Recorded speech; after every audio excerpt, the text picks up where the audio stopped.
Hey guys, just a quick announcement before this episode begins. As of this chapter, the role of the narrator will be read by me.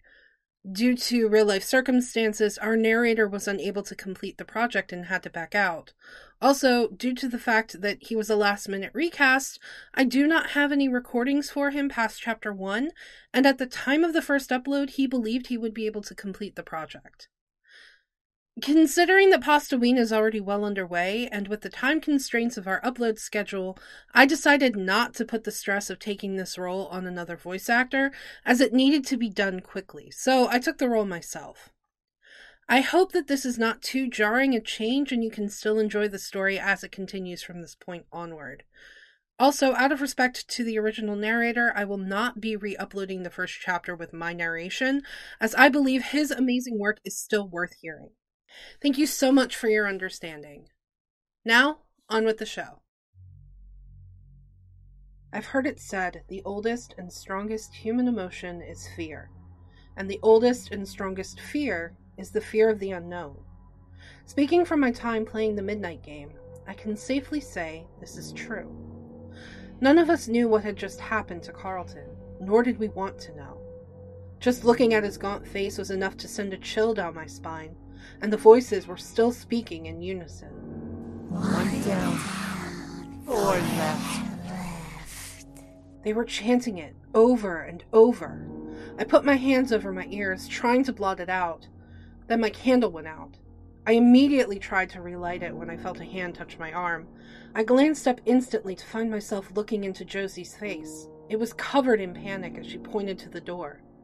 I only just struck the match when something moaned. It wasn't one of the voices. It was a human. The deep, guttural, feral groan of a man.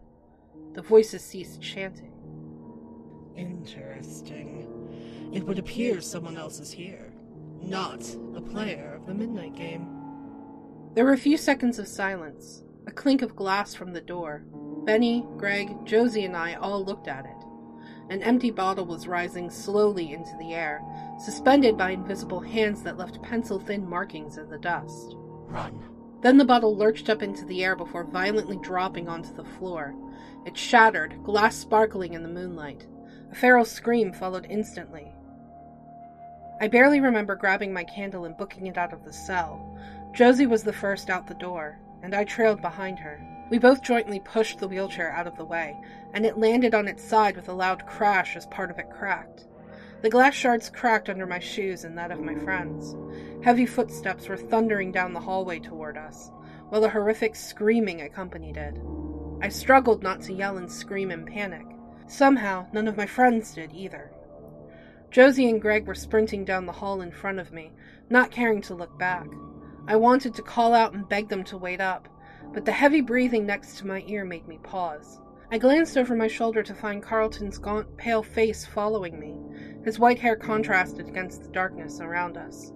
A blank look was on his face, and his unlit candle was clasped in front of his chest. He pushed past me without a glance, slamming against the wall as he seemed to glide down the hallway. My candle fell onto the ground, flame going out. I bent down to pick it up, relit it, then heard something else fall onto the ground. Benny groaned in pain. I looked over and my heart dropped. Benny had tripped over the upended wheelchair, dropping his candle. Smoke drifted from the burnt, unlit wick. Benny's hands gritted against the broken glass as he lifted one up and reached for the black candle. Shards of glass were stuck in his palm, blood trailing down it. It grabbed the candle, and Benny began to get to his feet. The thundering footsteps were almost on top of us. I was already rushing back to help Benny onto his feet when the candle suddenly lurched out of his hand, spinning across the ground. Then it stopped, and slowly lifted into the air. When it flew in a curve through the air, Benny was already on his feet and caught it, already trying to strike a match.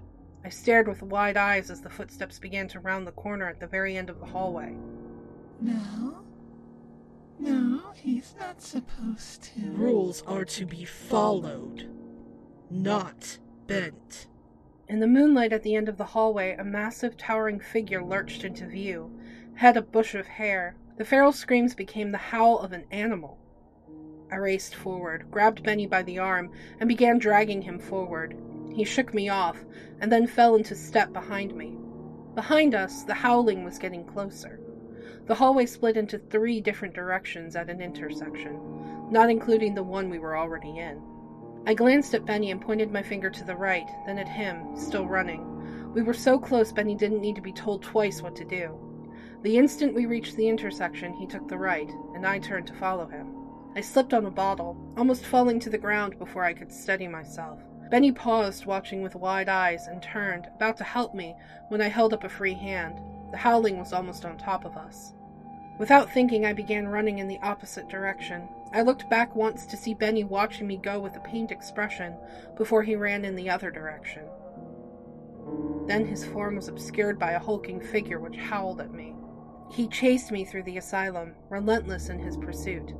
I don't know how I managed to evade him, ducking under broken doors that hung out of their frames limply. I swear, I could feel his hot breath on the back of my neck, but he never managed to grab me. I knew that if his hands wrapped around my neck, I'd be done for. After I took another corner, then ducked into an abandoned room, his screams grew distant. I kept running, ignoring the way my lungs screamed in protest as I tried to find somewhere to hide. I stopped when I pushed through a set of double doors and found myself in what had to have been the kitchen. Old pots and pans littered the floor, along with knives that were covered in dark rust. Spatulas, large serving spoons, and other cooking utensils I couldn't name for the life of me. I began frantically looking around, trying to figure out where to hide. I opened one of the old fridges, then gagged at what I saw inside. It was the remains of a rat, covered in fat, wriggling maggots. I slammed the door shut on instinct. There was a grunt from the distance, just outside the double doors, and then heavy footsteps. I scolded myself for having been so stupid. The heavy footsteps were getting closer, accompanied by grunting and deranged mumbles. I looked around and ran to one of the cupboards, opening it and shoving myself inside. The candle was my only illumination. As the footsteps got closer, I glanced down at the edge of the cupboard door, opened just a crack so I could breathe.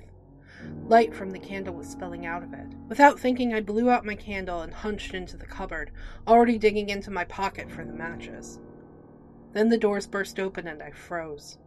I could hear the deep, guttural voice of the crazy man speaking incomprehensibly. The footsteps that plodded through the kitchen kicked aside anything in their path. A clatter of rust as something was broken apart, the slamming of a door.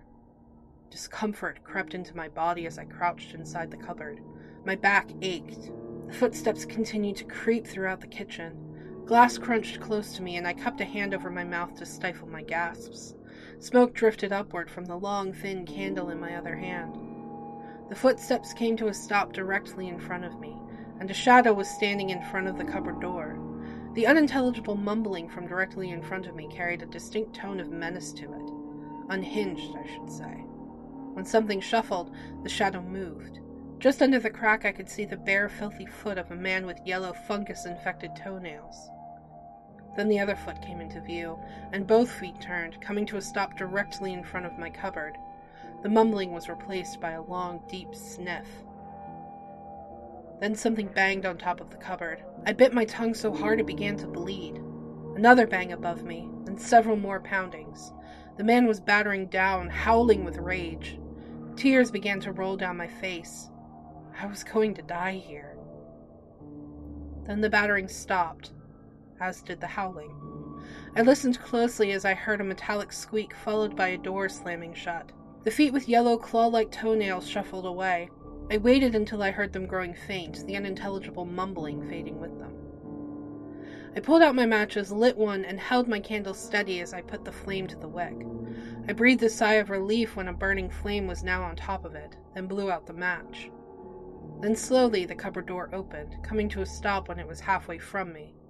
Dust on the inside of the door had been disturbed, leaving pencil-thin markings where the dust had been swept away. I waited with bated breath. The door shot forward and I winced. It didn't slam shut, however. It stopped just before it shut completely, an inch from the cabinet. I jumped and dropped my candle when my phone buzzed in my pocket. I instantly grabbed my candle before the flame could go out, holding it close to my face as I pulled out my phone. It was a text message from Josie. My friends and I had set up a group chat for easy contact. I wasn't relieved to see Josie's message, however. What she had sent made my blood run cold. Guys, I'm in the basement. and I think I can hear something. I was the first to send a message. Josie, get out of the basement. Now! I watched as the 3 small dots appeared in a text box before her reply came through. I can't. There's something upstairs, blocking the door. I can hear one of the voices whispering from the top. I think it's singing. I gulped when I saw another message, this time unmistakably from Benny. Josie, I'll try to help you. Greg, Larry, are you guys with Carlton?